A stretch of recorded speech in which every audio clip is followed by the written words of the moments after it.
Chapter 2 acid base and salts. Last topic में हमने देखा था प्रॉपर्टीज ऑफ एसिड, जो टॉपिक हमारा कंप्लीट हो गया है। टॉपिक के अंदर हमने लास्ट टॉपिक देखा था जो हमारा था एसिड जो होता है वो मेटल ऑक्साइड के साथ रिएक्ट करता है और यहाँ पर प्रोडक्ट में हमें सॉल्ट प्लस वाटर ऑब्टेन होता था। तो यहाँ पर प्रॉपर्टीज ऑफ एसिड यहाँ पर कंप्लीट हो गया है। आज का जो हमारा टॉपिक है वो है बेसिक ऑक्साइड। बेसिक ऑक्साइड हम किसे बोलते हैं, यानी कि basic oxide, what is mean by basic oxide. तो स्टूडेंट यहाँ पर आप देख सकते हो क्वेश्चन जो हमारा है what is mean by basic oxide, यानी कि बेसिक ऑक्साइड हम किसे बोलते हैं। तो बेसिक ऑक्साइड जब मेटल ऑक्साइड होता है, हमारा जो मेटल ऑक्साइड वाटर के साथ रिएक्ट करता है और प्रोडक्ट जो हमारा होता है वो हमें बेस मिलता है, उसी को हम बोलते हैं बेसिक ऑक्साइड।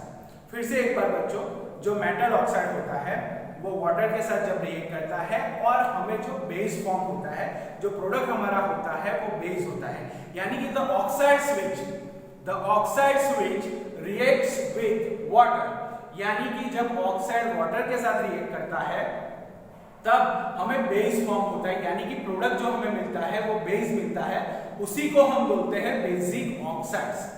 तो स्टूडेंट यहाँ पर मैं आंसर लिखूंगा। यहाँ पर क्वेश्चन है what is mean by basic oxide. तो क्वेश्चन को अच्छी तरह से पढ़ लिया हमने। What is mean by basic oxide, what are the types of metal oxide, give example, यानी कि what is mean by basic oxide. तो फर्स्ट हम देखेंगे बेसिक ऑक्साइड हम किसे बोलते हैं। तो यहाँ पर मैं लिखूंगा आंसर, यहाँ पर जो आंसर हमारा रहेगा उसके अंदर the oxides which reacts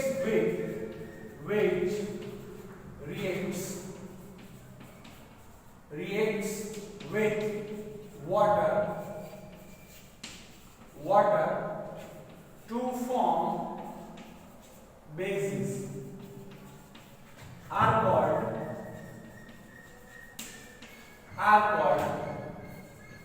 basic oxides। तो स्टूडेंट आप यहाँ पर अच्छी तरह से पढ़िए, the oxides which reacts with water, यानी कि ऑक्साइड जब वाटर के साथ रिएक्ट करता है तो यहाँ पर हमें बेस फॉर्म होता है, और जब बेस फॉर्म होता है उसी को हम बोलते हैं बेसिक ऑक्साइड्स। यानी ऑक्साइड जब वाटर के साथ रिएक्ट करता है तब प्रोडक्ट हमें मिलेगा बेस, उसी को हम बोलते हैं बेसिक ऑक्साइड। तो बेसिक ऑक्साइड यहाँ पर मैं एग्जांपल दूंगा, example Na2O plus water, sodium oxide, ये जो हमारा है ये है सोडियम ऑक्साइड। जब वाटर के साथ वो रिएक्ट करेगा, यहाँ पर sodium oxide react with water gives NaOH, यानी कि यहाँ पर जो हमें प्रोडक्ट मिलेगा वो मिलेगा बेस प्रोडक्ट मिलेगा। यहाँ पर आप देख सकते हो सोडियम हाइड्रोक्साइड। बेस हम किसे बोलते हैं, आपने देखा था जो OH माइनस आयन वाटर के अंदर डिसॉल्व करता है उसे ही हम बेस बोलते हैं। तो आप यहाँ पर देख सकते हो मेटल के साथ यहाँ पर बेस जुड़ा हुआ है, यानी कि OH जुड़ा हुआ है, उसी को हम बोलते हैं बेस। ये सोडियम हाइड्रोक्साइड यहाँ पर हमारा बेस है। तो हमारा जो डेफिनेशन था the oxides which reacts with water, यानी कि यहाँ मेटल ऑक्साइड जो सोडियम ऑक्साइड हमारा है वो यहाँ वाटर के साथ रिएक्ट करता है और हम यहाँ हमें बेस फॉर्म होता है, यानी कि जब वाटर के साथ मेटल ऑक्साइड रिएक्ट करता है और बेस फॉर्म होता है उसे ही हम बोलते हैं बेसिक ऑक्साइड। तो यहाँ पर जो हमारा एग्जांपल है सोडियम ऑक्साइड जब वाटर के साथ रिएक्ट करेगा तो यहाँ पर जो प्रोडक्ट फॉर्म होगा वो बेस होगा। तो यहाँ पर मैंने लिखा है the oxides which reacts with water to form bases are called basic oxide, यानी कि यहाँ पर जो ऑक्साइड हमारा है वाटर के साथ जब रिएक्ट करता है तो यहाँ पर हमें बेस फॉर्म होता है, उसे ही हम बोलते हैं basic oxides. Metal oxides are basic. Metal oxide यहाँ पर आप देख सकते हो Na जो हमारा है वो मेटल है, मेटल ऑक्साइड यानी कि जब मेटल ऑक्सीजन के साथ जुड़ा हुआ होता है उसे ही हम बोलते हैं मेटल ऑक्साइड। मेटल ऑक्साइड जब वाटर के साथ रिएक्ट करता है तो यहाँ पर प्रोडक्ट हमें बेस फॉर्म होता है, तो उसे हम बोलते हैं basic oxide. Metal oxides are basic, metal oxide जो होते हैं वो बेसिक एज दे फॉर्म, यानी कि जो मेटल ऑक्साइड होते हैं हमारे metal oxide are basic as they form a base with water, यानी कि जब यहाँ पर जो मेटल ऑक्साइड होते हैं वो वाटर के साथ रिएक्ट करके हमें यहाँ पर बेस प्रोडक्ट देते हैं, उसे ही हम बोलते हैं बेसिक ऑक्साइड। तो यहाँ पर मैं लिखूंगा metal oxides, metal oxides, metal oxides, जो मेटल ऑक्साइड्स होते हैं metal oxides are basic, metal oxides are basic, जो मेटल ऑक्साइड्स होते हैं वो बेसिक होते हैं क्योंकि वो जब वाटर के साथ रिएक्ट करते हैं तो वाटर के साथ रिएक्ट करने पर वो हमें यहाँ पर जो प्रोडक्ट है हमारा वो बेस देते हैं, उसे ही हम बोलते हैं basic oxide. As they form, metal oxide are basic as they form, यहाँ पर मैंने लिखा है metal oxides are basic as they form based on the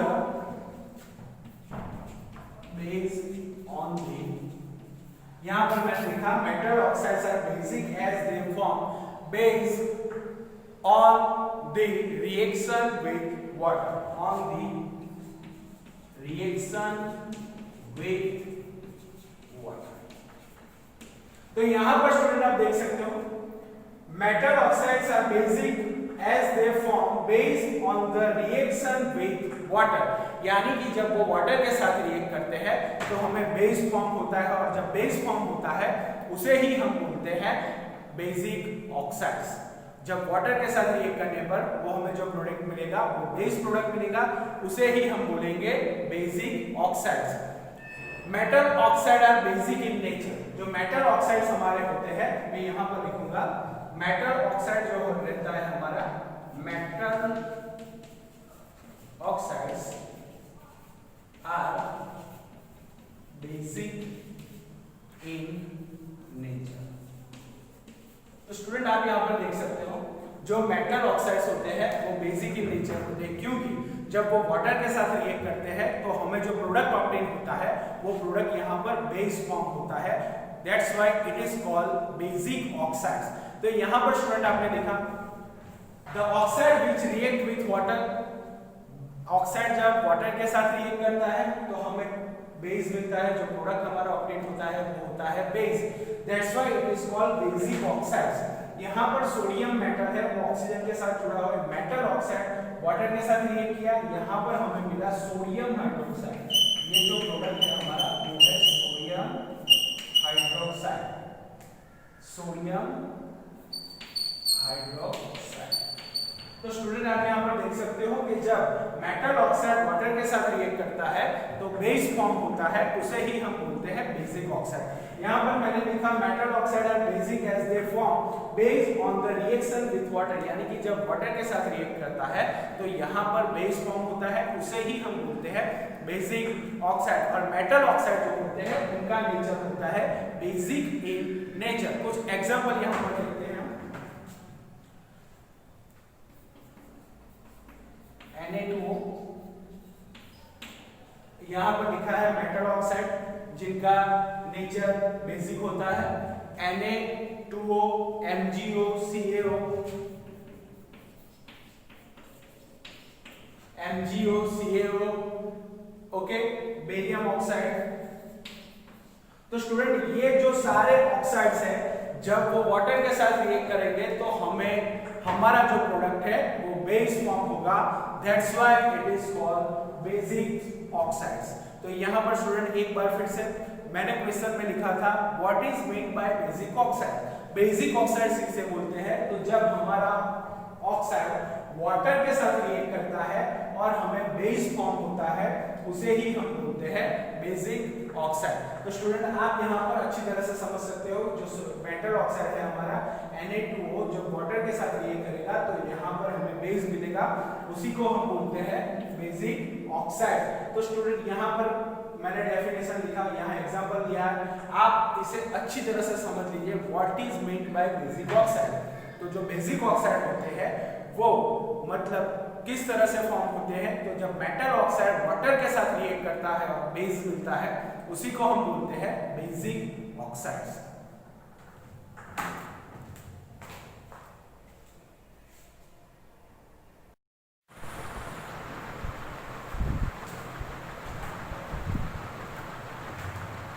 student last question हमने देखा, लास्ट क्वेश्चन के अंदर बेसिक ऑक्साइड इसे बोलते हैं। बेसिक ऑक्साइड यानी मेटल ऑक्साइड जब वाटर के साथ रिएक्ट करता है तो हमें बेस फॉर्म होता है, उसे हम बोलते हैं बेसिक ऑक्साइड। यहाँ पर क्वेश्चन दिया गया है मेटल कंपाउंड ए, जो मेटल कंपाउंड ए है react with dilute hydrochloric acid, यानी कि जब वो डाइल्यूट हाइड्रोक्लोरिक एसिड के साथ रिएक्ट करता है तो एफरवेंसिस यानी कि बबल्स प्रोड्यूस होते हैं, और बबल्स प्रोड्यूस होते हैं then the gas evolve extinguishes a burning candle, यानी कि स्मॉल जब फायर होता है उसे स्टॉप करने के लिए यहाँ पर जो गैस प्रोड्यूस होता है वो हाइड्रोक्लोरिक एसिड यानी कि मेटल कंपाउंड ए जब HCl के साथ रिएक्ट करता है तो यहाँ पर एफरवेंसिस यानी कि बबल्स प्रोड्यूस होते हैं, गैस प्रोड्यूस होता है, और जो गैस प्रोड्यूस होता है वो बर्निंग कैंडल जो होता है उसे यहाँ पर वो स्टॉप कर देता है। Then a burning candle write a balanced chemical equation for the reaction, यानी कि यहाँ पर जो मेटल कंपाउंड A है वो यहाँ पर जब हाइड्रोक्लोरिक एसिड के साथ रिएक्ट करेगा तब हमें जो प्रोडक्ट ऑब्टेन होगा वो मिलेगा कैल्शियम क्लोराइड।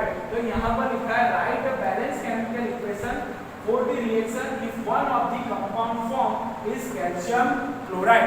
तो यहाँ पर लिखूंगा मैं metal compound A react with HCl यानी कि dilute hydrochloric acid to give CaCl2 यानी कि कैल्शियम क्लोराइड। यहाँ पर हमें पहला प्रोडक्ट मिल गया है if one of the compound form is calcium chloride, यानी कि यहाँ पर जो हमारा पहला है यहाँ पर जो कंपाउंड जो फॉर्म होगा वो है कैल्शियम क्लोराइड। तो यहाँ पर हमें दो यहाँ पर एक मेटल कंपाउंड A यहाँ पर फाइंड करना है, तो यहाँ पर मेटल कंपाउंड लिखा है, यहाँ पर Ca मिल रहा है, उसका मतलब जो मेटल कंपाउंड है हमारा उसमें Ca फायर एक्सटिंग्विशर, यहाँ पर लिखा है कैंडल, यहाँ पर लिखा है द गैस इवॉल्व, जो गैस इवॉल्व होता है वो एक्सटिंग्विशेस अ बर्निंग कैंडल। तो जो गैस होगा वो होगा कार्बन डाइऑक्साइड।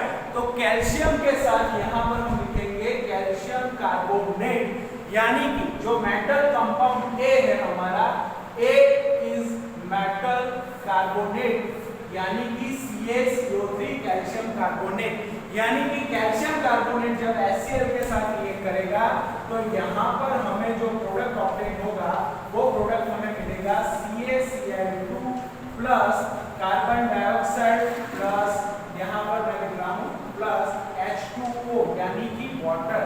तो स्टूडेंट आप यहाँ पर देख सकते हो मेटल कंपाउंड A जो है हमारा वो है कैल्शियम कार्बोनेट। कैल्शियम कार्बोनेट के जब हाइड्रोक्लोरिक एसिड के साथ रिएक्ट करते हैं तो यहाँ पर कैल्शियम क्लोराइड जो आंसर क्वेश्चन में हमें दिया गया if one of the compound form is calcium chloride, तो यहाँ पर मेटल कंपाउंड जब हाइड्रोक्लोरिक एसिड के साथ रिएक्ट करेगा तो हमें कैल्शियम क्लोराइड ऑब्टेन होगा, और कैल्शियम क्लोराइड तभी ऑब्टेन होता है जब कैल्शियम कार्बोनेट हाइड्रोक्लोरिक एसिड के साथ रिएक्ट करता है। यहाँ पर दिया गया है दूसरा में the gas evolve extinguishes a burning candle, यानी कि बर्निंग कैंडल को एक्सटिंग्विश करता है, स्टॉप कर देता है, वो हमारा गैस है कार्बन डाइऑक्साइड, एंड यहाँ पर जो लास्ट प्रोडक्ट है वो है हमारा वाटर, यानी कि कैल्शियम कार्बोनेट जब हाइड्रोक्लोरिक एसिड यानी कि HCl के साथ रिएक्ट करेगा तो यहाँ पर CaCl2 जो क्वेश्चन में हमें दिया गया है, यहाँ पर आप देख सकते हो the reaction if one of the compound form is calcium chloride, यानी कि कैल्शियम क्लोराइड हमें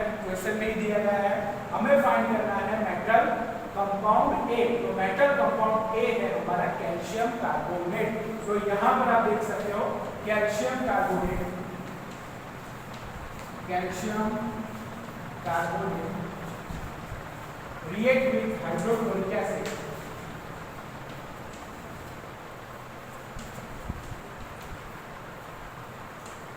give calcium chloride,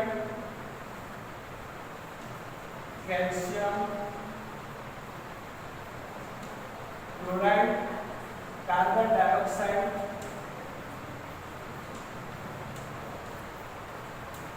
and water। तो यहाँ पर वाटर लिक्विड स्टेट में है, कार्बन डाइऑक्साइड गैसेस जो प्रोड्यूस हो रहा है वो कार्बन डाइऑक्साइड है, और कैल्शियम क्लोराइड यानी कि CaCl2 हमारा एक्वस स्टेट में रहेगा। तो कैल्शियम कार्बोनेट जब हाइड्रोक्लोरिक एसिड के साथ रिएक्ट करता है तो यहाँ पर कैल्शियम क्लोराइड, कार्बन डाइऑक्साइड, जो गैस इन्वर्ट हो रहा है वो है कार्बन डाइऑक्साइड एंड वाटर। यहाँ पर स्टूडेंट आप देख सकते हो मेटल कंपाउंड ए जो है हमारा वो है मेटल कंपाउंड, यानी कि कैल्शियम हमारा मेटल है, वो कार्बोनेट के साथ जुड़ा हुआ होता है। तो हमारा जो ए आंसर है वो है CaCO3, यानी कि कैल्शियम कार्बोनेट जब हाइड्रोक्लोरिक एसिड के साथ रिएक्ट करता है तो यहाँ पर हमें calcium chloride, carbon dioxide and water obtain होता है। तो स्टूडेंट यहाँ पर और मेटल कंपाउंड ए हमारा आंसर होगा calcium carbonate react with dilute hydrochloric acid, यानी कि जब वो हाइड्रोक्लोरिक एसिड के साथ रिएक्ट करता है तब यहाँ पर एफेरेंसिस यानी कि बबल्स प्रोड्यूस होते हैं।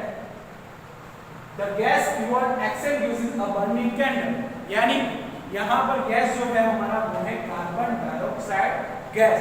Then a burning candle write a balanced chemical equation for the reaction if one of the compounds formed is calcium chloride, यानी कि क्वेश्चन में हमें एक कंपाउंड दे दिया गया है कैल्शियम क्लोराइड, तो उसके लिए हमें यहाँ पर इक्वेशन लिखना है, बैलेंस केमिकल इक्वेशन लिखना है। तो बैलेंस केमिकल इक्वेशन होगा हमारा calcium carbonate react with hydrochloric acid give CaCl2 plus CO2।